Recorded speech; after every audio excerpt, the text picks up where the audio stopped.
Hey everybody, it is Mike from Games Play Badly, obviously because you're looking at the channel. I don't know why I say that all the time, but this is day 2 of Gen Con, and we have kind of survived. We left the convention a little bit early because all of our dogs are barking. And we brought this big haul with us, so I mean, we had a lot of games to carry, and Jeff is superhuman because he carried a lot of these games by himself. The man has strength beyond strength. I don't know. You're my hero. You're my hero too. Thank you for your service. It's all about the games. Yeah.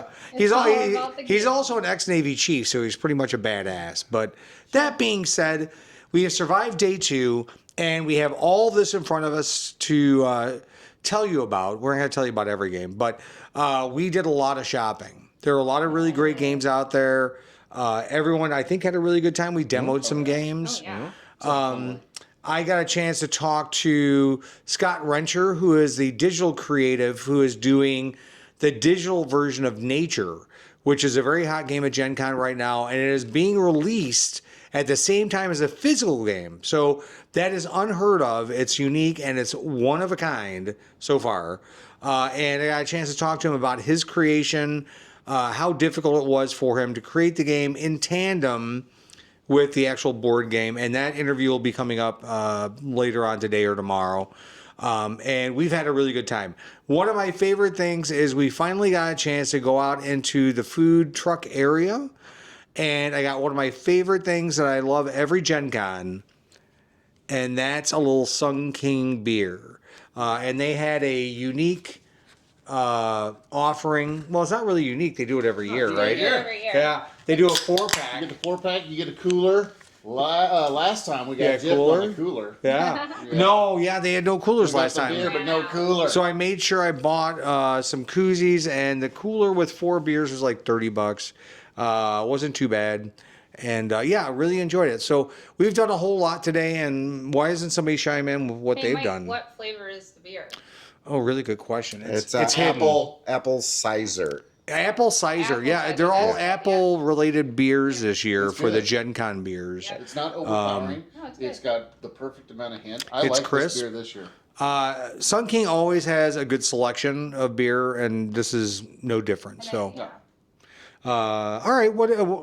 Somebody else take over while I drink. I want to drink this precious. What am I asking? What our favorite things were? Well, the What did we highlights of do? the day. Highlights. I bought a lot of games. And I was really excited because I have a list, and I still have a list. I'm not done. Yesterday I bought a lot of art, a few games. Today it was about the games. So I got a hold of a lot of things I like, and one of my favorite, unfortunately, it is not out yet. And it was supposed to be pre-released, and we found out due to tariffs that it was not released for Gen Con. So, but it should come out in September. But it's called Tea Witches, and Sean and I got to demo it, and we played with a really nice couple that we wouldn't have met otherwise from New Hampshire. New Hampshire. That's it. But anyways, it's a 4-player game. It might play more. I think it was 4. I don't know. Yeah, but maybe more. It was really fun.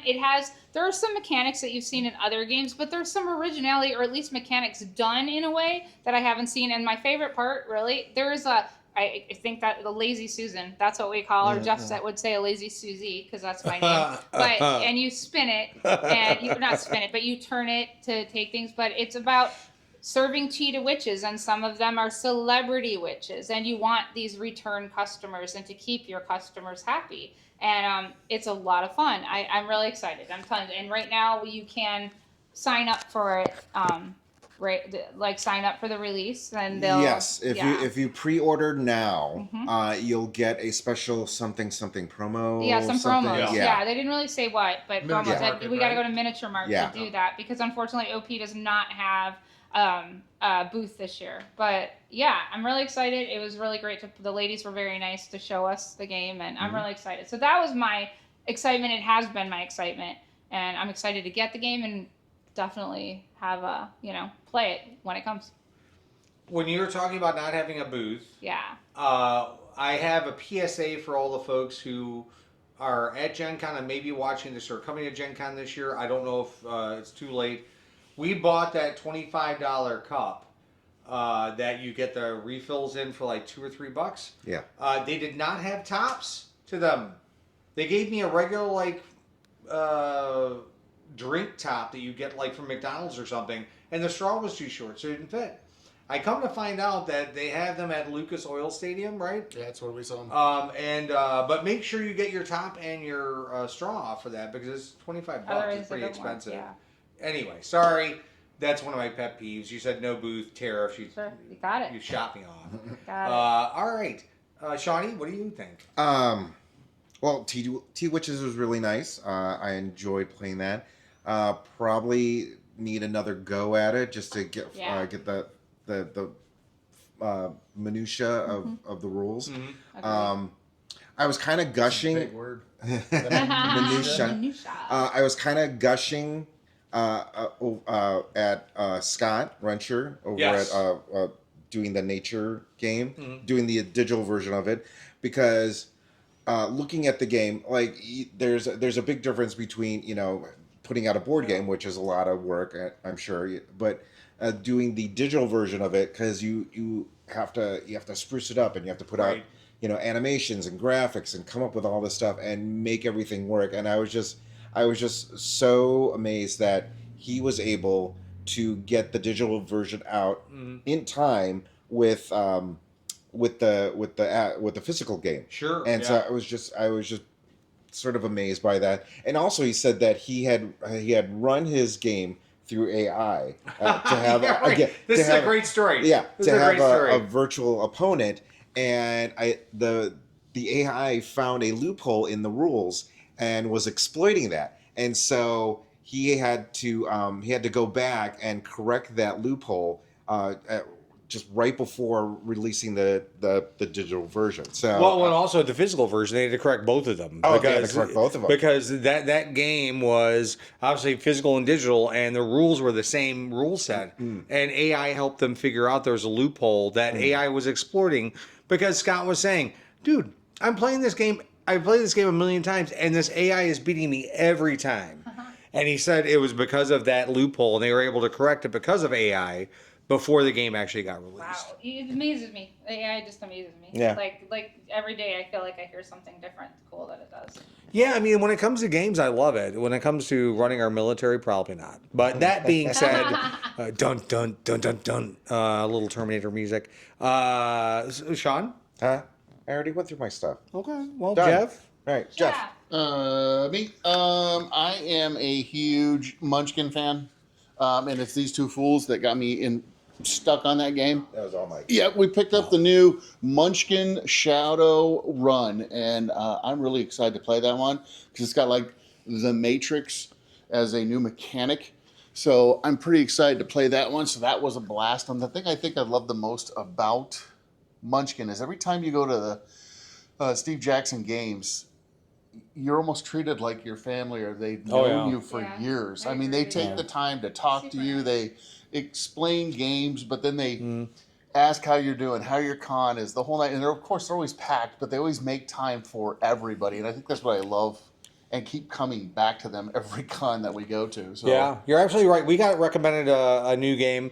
I love Munchkin, but we've played it so much that it's not necessarily something we play all the time anymore.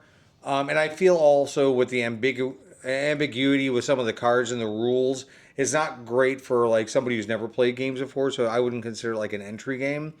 But what did he recommend? What was that game? That's that we a picked new up? one. That's This one, Last Shot. So this game, Last Shot, he said, if you're playing Munchkin and you're at level 9 trying to get to level 10 and everyone's like trying to take you down a peg, that's what that game is in its entirety. So I'm kind of really interested about that because we throw the kitchen sink at people when they're trying to get to level 10. And it's always hysterical because we save our like worst cards for people.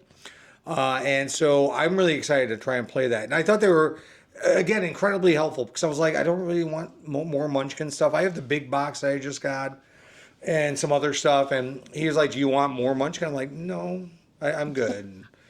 I'm not Jeff. I'm like, yeah, I do. I do. Yeah, we're probably You want it suffering. all. Yeah. Oh, he was happy that because Mike and I were both like, oh yeah, we just got our, big box. And he was like, well, how'd they ship? And we were like, oh, they shipped great. He's like, everything was smooth. I was like, oh, it was awesome. I was like, that big old chunky die. He's like, those things great. were fun. Yeah, that was one of those cool things that they offered. I mean, I think it was a good convention day for everybody. It was a little bit shorter because one of the things also when we travel together, we don't see each other all the time. So when we travel together, we like to play games. And I feel like, as I mentioned yesterday, we haven't been spending as much time together. So we spent more time together today, and we came home early so we can play some of these amazing games. Probably one of them being Code Names. And there's some awesome games here that we want to play. And we'll be shooting video for that, so watch out for all those things. I think today was a good day, yeah? Oh, 100%. Absolutely. Other I had a great than, time. so we played Vantage with Mike and Sean. They got their copy early, and I had to pick it up. I just didn't realize that, it's the size of, I would say, a small toddler to have to carry around. I haven't carried a toddler around since my grandkids, and they don't weigh as much as this Vantage. Yeah. I mean, I was carrying that thing. It's cutting the circulation off on my hands, so I had to throw it in my backpack. And when I threw it in my backpack, it's like, oh, my neck meat is hurting. Oh, yeah. And Oh, yeah. It was just bad. Well, that might be something to bring up too, Mike, if you don't mind. If kind of just sure. the lockers. Just Oh, the like, lockers. we did Oh, use the that's right. We lockers, did use. And it's $20 a bag, and they'll let you stuff the bag. Oh, and yes, stuff once the you bag, yeah. drop the bag off, if you haven't filled your bag, like reasonably so, you can bring something back and put it in the bag. But it really was worth it, and it was they were very nice, and they kept our stuff, and we had to pick up by 7. I paid $40 for 2 bags, and these 2 bags were stuffed, and they said you could probably fit a little bit more in if you need to, type thing. And Yeah, they'll let you go back. It's worth it. So helpful, so nice. For people who are curious and aren't sure, it's worth it. Yeah, like the main entrance to the hall, if you go up on the second floor, 231. Yeah, it's right, basically main hall doors, but second floor behind you. If you were to turn around, that's where it's at. I love that feature. I think that was. It's the first time they've done it in a while, and I hope they keep doing it because it's a lifesaver. it just the key is though when you use those, you fill up your bags and you put them up there. You still have to drag them back to your car. So that's really what it boils down to. Just like, I can store all my bags in there, but there's still 75 pounds of games in there. Vantage is one of those games where I feel like it's sold by the pound. It's very heavy. There's a lot into it. It has over 1,500 cards. Yeah. I mean, so it's a heavy game. And so there are a lot of those big chunky games that weigh a lot. So. Yeah, what you don't see behind us is another one of these, another one of these, another one of those. It's great. Either way, we had an amazing day, and we have a third day scheduled for tomorrow, and I think we're going on Sunday too. So we'll have videos throughout the rest of our time here. Stay tuned for gameplay and fun stuff, and either way. Cheers to you. And did you? Hey, I used my microphone to cheers. I thought you were flipping the bird. It's like cheers to you. No. All right, that's gonna get out. Of course, I'm giving you some edits at the back. Giving them a lot of work. A little bit. It's okay. Where's this diva thingy coming from? It's my channel. Baby, I'm just joking. It doesn't matter. Okay. It does not matter. Anyway, when I start AI deleting you from all the videos, let's settle down. Look, let's keep that to military only. Yeah. We had a great time at Gen Con. I hope you guys get a chance to go if you haven't, or if you haven't gone this year, come next year, and hopefully you'll see all of us. For those of you at home, amazing games out here. We'll have reviews of all of them coming up soon, and I hope you have a good evening and good night. Night. Good night. Oh, and a quick shout out to Josh, who was on the channel about his module called Skin Deep. And I got a chance to meet him today, which is so random. Out of 80,000 people, I met he and his wonderful wife. And then on top of that, I got recognized by one of the local police officers who was doing security at the convention. So thank you so much for watching, and thank you for protecting all of us.